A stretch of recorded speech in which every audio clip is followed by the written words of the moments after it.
Hello, this is Karina Taylor Brown. I'm with RE/MAX Executives. I'm a broker with RE/MAX Executives. And today we're going to talk about the buyer-broker agreement. And the first thing you're asking is, well, why do I need one? Well, here in Virginia, you've heard your realtors say this to you, and yes, it's true. It is the law. This is the Code of Virginia that was enacted in July of 2012. Anytime a realtor is helping you with a specific property, they have to establish a written brokerage relationship. If they're just giving you general information, they don't have to give you a written brokerage relationship. But really, when you start to look at a property, if you want a realtor to show you a property that you're considering buying, then they are setting up a brokerage relationship, and by the law, they do need to have a buyer-broker agreement signed. So, here in Northern Virginia, what does our buyer-broker agreement look like? Well, this is the exclusive right to represent purchaser agreement, and being as it's July, it's just been updated again. All of our Virginia laws go into effect 1st of July, and the realtors have just updated the buyer-broker agreement. So what the first things do here is it asks for your name and sets out the roles. You would be the purchaser, and this agreement sets up the broker that you're meeting as the broker. They need some contact information from you, name, cell phone, email, and some contact information for your broker. The term is specified. I put in here 60 days. That's a nice time frame to get to know somebody. If they're serious about buying a house, we can usually find one in that time frame. If you're working with somebody and you know you have very special needs, it might take up to 6 months. And what we're seeing is that when you just meet someone to go and look at one property, they're setting that up for one day, or they're setting that up for one showing, or what have you. But the term does need to be specified. There's a retainer fee. They may mark it as $0 or $10 or $100. The retainer is set out. With the brokerage relationship established, this means that that broker is working for you. Now, I know you're all thinking, do I have to pay them? Why do I have to pay them? Why do I have to hire a broker? I don't have to hire a salesperson when I go look at cars. I don't have to hire a shoe salesperson. Well, that's true. Now, the shoes are a much smaller transaction. You can go look around stores, etc. Cars are a little more involved. But when you come to buy property, there's more than meets the eye. As well as the physical structure, there's the financial structure, there's the legal structure, there's a lot involved. Now, the buyer-broker agreement, later on in this agreement, it will set up the terms of payment, compensation. Do realize that once most homes are listed in the multiple listing system, here in our region it's called the matrix. Our multiple listing system is called the matrix. Once the property is entered into the multiple listing system, that seller has agreed to offer compensation not only to his broker, but also for their listing agent broker to offer compensation to the buyer's broker. So in many cases, nearly all cases, when you're looking at homes that are in the multiple listing system, the sellers agreed to pay the commission on your behalf. So you owe the money to your broker, but the sellers offered to pay that on your behalf. That's what these agreements are setting up, that relationship. So we'll back up just a little bit. The other thing, brokers have to look for a property for you, make sure that your offers are transmitted accurately and quickly, disclose to you anything that they know about the property or the transaction that you so that you can make the best decision, account for any money that you've given them in a professional manner, and exercise ordinary care. So if they see something wrong with the property, they are supposed to show you what they see wrong with it. Or if they know that the other homes around there are selling for $20,000 or $30,000 less, they should let you know that. Now, with this relationship, you do have to work with that broker pursuant to the terms of the relationship. So if you say just for this house only, then that's what it's for. But many of them, for example, my standard agreement says 60 days. So during that time frame, if you see a for sale by owner, or if you see a house that your cousin wants to sell to you, or what have you, then you still have agreed that your realtor would be involved in the transaction. Real estate representation. This next paragraph, paragraph number 10, talks about the different ways that realtors sell property, and the first one is seller representation.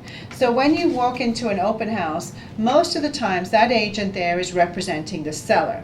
If you choose to write your contract with that agent, then just remember that that agent is the seller's agent, and they have an obligation to get the best price for the seller. The next part talks about buyer representation. So once you've set this contract up and signed it, it's been delivered back to you, then you would be working under buyer representation. So the agent who's showing you around all the different homes, they're working as your buyer's agent for all those different homes. The next two we have here are designated representation and dual representation. Designated representation, well, I'm a RE/MAX agent, so when somebody else from RE/MAX Executives is holding open my property, or when a RE/MAX Executives realtor is showing one of my properties, then that realtor is working for that buyer, I'm working for the seller. So I'm working for the seller, that agent's working for that buyer, designated agent, but RE/MAX Executives has an interest in both sides of the transaction. That box, I do like that. I love it when I can come downstairs and tell my friends about a listing and they bring a buyer in, and each of us as brokers are working hard for our own people. The next paragraph is dual representation. And I used to do this a while back, but usually somebody ends up hating me, so I don't do it anymore. In a dual representation, this is when the realtor, the person standing in front of you, represents both the seller and the buyer at the same time. They have to be very careful not to to give either party an advantage over the other party, not to let them know of something that they've been told in confidence, to just facilitate the transaction. So that's the dual representation. If you do move ahead with a property under designated or dual, you'll be asked for a second disclosure. For most of the properties with the buyer or seller agency, here's one very simple. This is the disclosure brokerage relationships. You will have to sign this. And this says that with regards to this transaction, the address, this particular realtor, this says Karina Taylor Brown, represents the buyer. And you sign and date right here. So that's the disclosure. A disclosure does not set up any obligations. This is the agreement. Okay.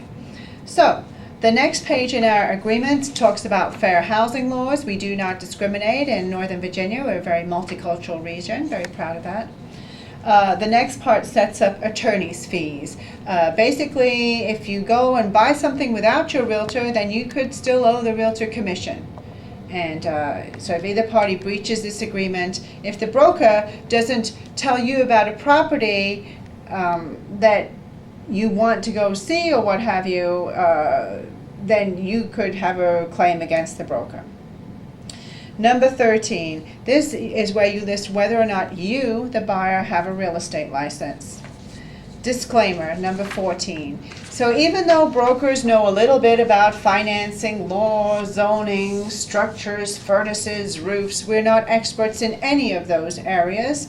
Neither are we experts on sex offenders.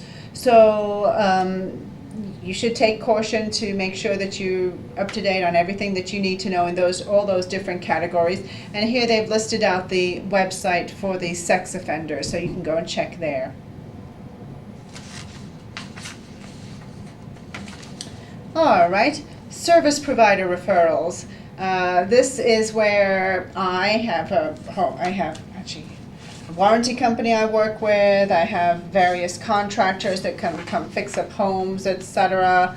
So I may refer services, but sometimes they don't work out as well as they should be. So you, the buyer, can either go with the people I refer you to, loan officers, etc., or go with whomever you wish for loan, particularly for loan and for closing. That's a federal law, CRESPA, that you, the buyer, even if I even if I suggest that BB&T has good financing or First Fidelity Mortgage, if you're more comfortable with Bank of America, then you can go wherever you want to for financing or closing services. Miscellaneous. This is where we can arrange to send faxes of the document or scan it in, and of course send via DocuSign. I love DocuSign. That way I can scan the document in. You can simply click, click, click on your phone, and everything is set up. You don't have to carry the paper around. Now I have added my own provisions in here. I do want you to give permission for your lender and your title company to share information with me. In today's 21st century world, digital world, the title company will be working for you and the lender will be working for you.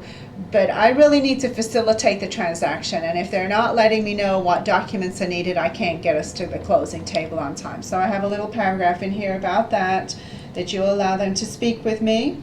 Also, I do provide a 1-year warranty for all of my buyers. Here it is. This is the Old Republic Home Protection Warranty, and I just like it when 2 months after closing and somebody calls me and the hot water heater broke, I can say, well, we have the warranty. It's a great peace of mind if you're owning a home for the first time. There will be expenses.